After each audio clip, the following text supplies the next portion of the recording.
Stay tuned to see how I created these DIY resin coasters.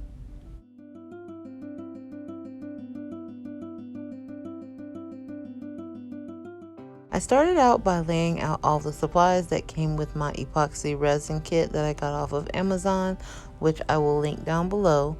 Most of the supplies I did not use this go around, only because it was my first time and I was really nervous how everything was going to come out. But as you can see, this kit comes with a part A and a part B, as well as 2 silicone measuring cups.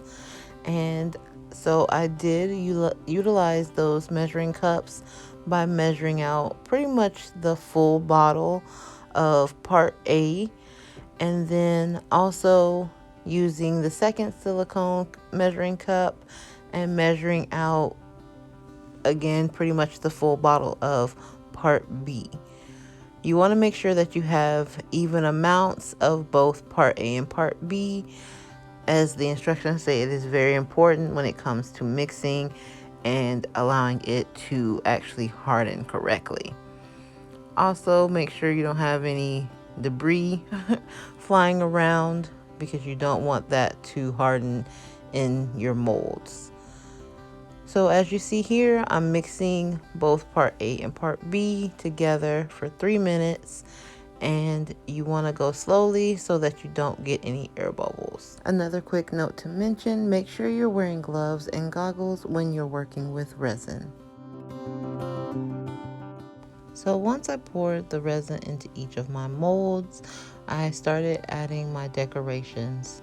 On the first coaster, I'm using this bronze flake paper. I wanted to go simple because I wasn't sure how this was going to turn out. So I wanted to be light on the decorations on the first one.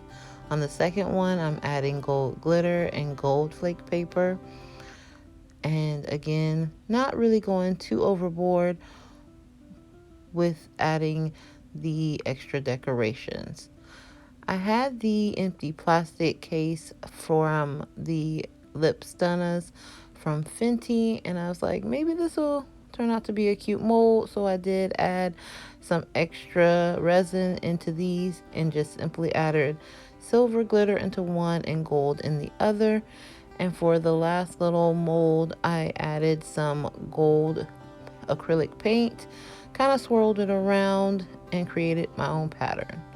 And here are the finished DIY resin coasters and DIY resin lip stunners. I am so pleased at how well these came out. The resin is clear.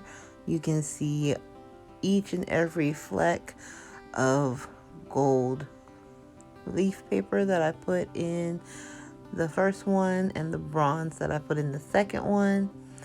I would have liked to work more on this pattern for the round one, but I do still like it. And again, the lip stunner plastic actually turned out to be a perfect mold. I did end up ruining it, so I will not be able to recreate these unless I buy more lip stunners. The only thing I do wish that I did was work in layers to add my decorations, and that will be something I work on next time. Thank you for watching this video this week. I had so much fun working with resin for the very first time, and I am so proud at how clear each piece came out. Leave me a comment below as to what I should try making next with resin, because I will be working with it again. Go ahead and subscribe to the channel, like this video, and share it with a friend, and hit that bell for notifications. Wherever you are and whatever you're doing, I hope you're having a great day, and always keep creating. All right, I love you guys. Bye.